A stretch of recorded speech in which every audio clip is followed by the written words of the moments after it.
ராமேஸ்வரம் மீன்பிடி துறைமுகத்தில் 600க்கும் மேற்பட்ட விசைப்படகுகள் மீன்பிடி தொழிலில் ஈடுபட்டு வருகின்றன. இந்த படகுகளில் 3500க்கும் மேற்பட்ட மீனவர்கள் மீன்பிடிக்க சென்று வருகின்றனர்.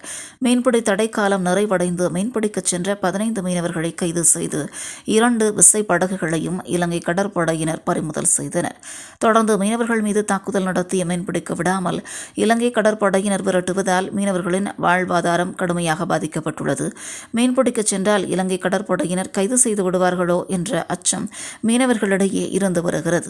பெரும் சிரமத்திற்கு பின் மீன்பிடித்து வரும் மீன்கள் இறால், நண்டு, கணவாய் உள்ளிட்டவைகளுக்கு உரிய விலை கிடைக்காததால் மீனவர்களுக்கு பெரும் பொருளாதார இழப்பு ஏற்படுகிறது.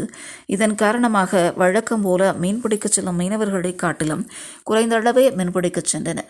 இலங்கை கடற்படையின் அச்சுறுத்தல் இன்றி மீன்பிடிக்க மத்திய மாநில அரசுகள் நடவடிக்கை எடுத்து மீன்பிடி தொழிலையும் மீனவர்களின் வாழ்வாதாரத்தையும் பாதுகாக்க வேண்டும் என மீனவர்கள் கோரிக்கை விடுத்தனர்.